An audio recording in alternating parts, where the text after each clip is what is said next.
There's a very philosophical edge at one point. You're discussing the manifestation of the Manichaean devil. Is that the correct way to pronounce that? I believe it Manichaean devil in the nuclear age. This is from page 226 and 27. Quoting, "Those who believed that our only road to salvation lay in greater stockpiling of atomic bombs, those who argued that it must be the hydrogen bomb, and those few who said that it must be both, all perhaps without common intent, began to create the idea of the enemy threat. It was coming. It was inevitable. The things that have been done since that period in the name of anti-enemy would make a list that in dollars alone would have paid for all the costs of civilization up to that time with money to spare. Such an enemy is not unknown. Man has feared this type of enemy before. It is human, and more than that, it is a social trait to dread the unknown enemy. This enemy is defined in one context as the Manichaean devil.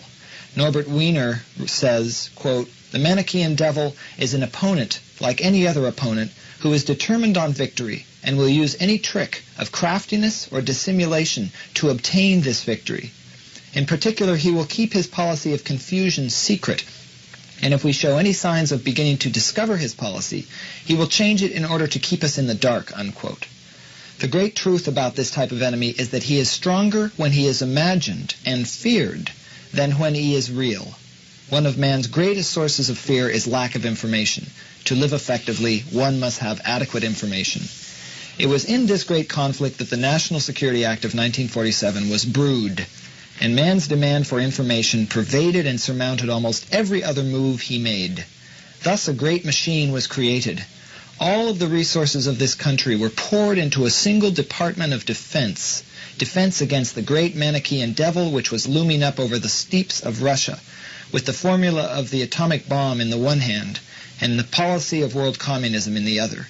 Our statesmen foresaw the Russian detonation of the atomic bomb in 1949 and the concurrent acceleration towards the hydrogen bomb as soon as thereafter as possible.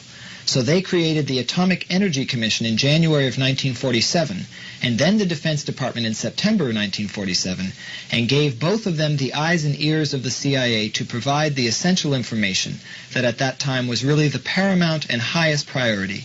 The AEC was ordered to achieve both goals, the second-to-none atomic bomb stockpile and the hydrogen bomb, and the DoD was ordered to create the global force that would defend this country against the giant of the Soviet Union and all other nuclear powers.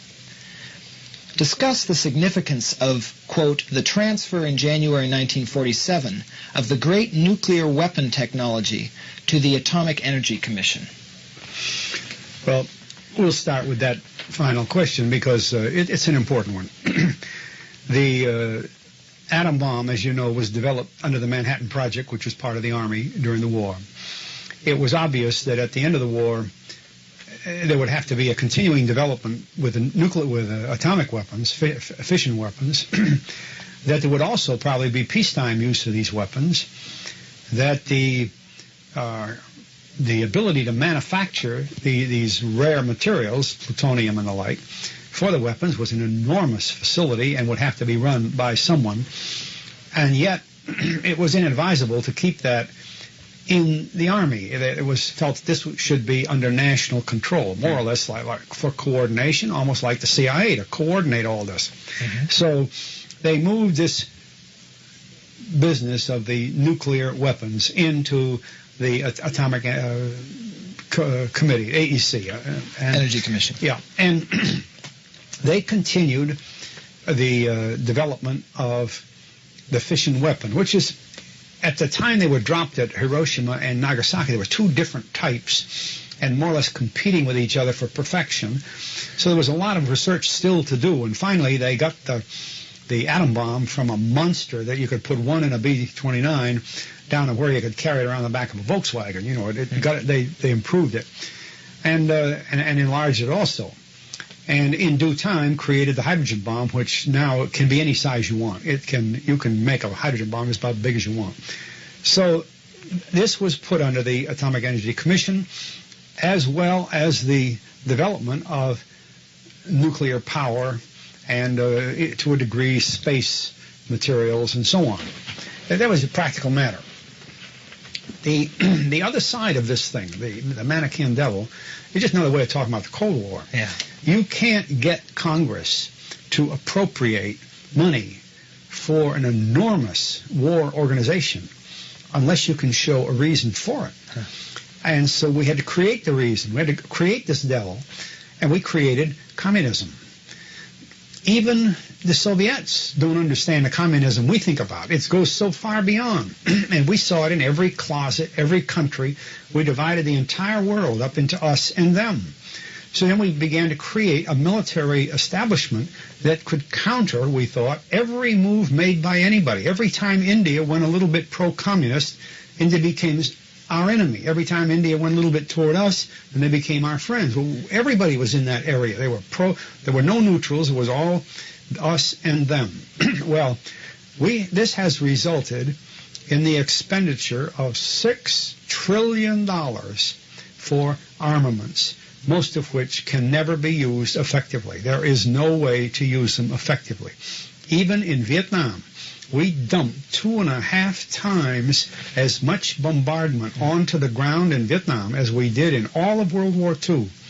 To what effect? We killed a lot of people, we uprooted a lot of trees, and so on, but there was no really military effect of that.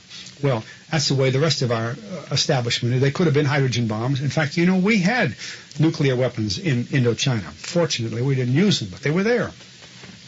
So, but on the other side of it, if you create this devil, and he's in every closet around the world, then you can justify having a 600 fleet navy and a something or other wing air force and an enormous army, because you keep telling the Congress and the American people that, my goodness, this great enormous devil is going to leap out of a closet any day at any time.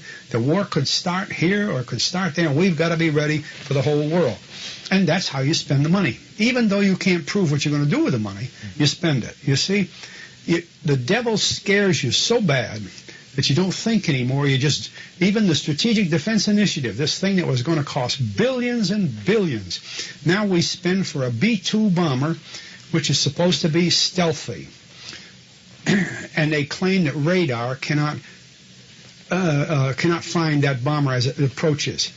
Heck, it makes more noise than almost anything you ever heard. It's got huge engines, and they're ducted out so that even the radar can't read the engine, but that doesn't mean it shuts the sound down. The first way we used to detect bombers coming during World War II was with noise devices. So they'll just go back to noise devices. Stealth bomber will be worthless. It's already worthless before it flies. And the most expensive airplane spends $65 billion on an airplane that can't get in the air yet. And when it does, all the enemy, you say, will have to do is, instead of use radar, use audio, listen for it, and they know it's there. So we don't even know what we're doing. So that's what this Manichaean devil does. And an interesting little side, listen for it, and they know it's there. So we don't even know what we're doing. So that's what this Manichaean devil does. And an interesting little sideline about Vietnam.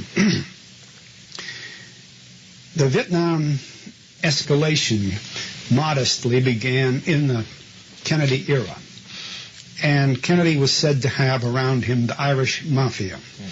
If you know much about the lore of old Ireland, you'll know that the Irish mother would tell her bothersome child, if you aren't a good boy, the Kong will get you. The Kong will get you. The Kong was a ghost in the closet, see? Well, in Vietnam, the word for a beggar is a Ka, K-H-A. And they were briefing about these beggars, these troublemakers in Vietnam, and they were calling them the Viet Cong. Well, Kennedy's young Irish Mafia men who did not know much about Vietnam thought they were talking about the Viet Cong, the devil in the closet. And the word Viet Cong was created by mistake, by hearing the word Ka as a Vietnamese word, and Kong as the Irish ghost, and it just happened that in that era, we all of a sudden got Viet Cong out of the misapplication of the word right in an office in the Pentagon of Washington, and not out in the field in Vietnam. Ever after that, it was the Viet Cong. Well, that's how we create our Manichaean devils. That's how we create our opposition. That's how we spend $6 trillion. You write,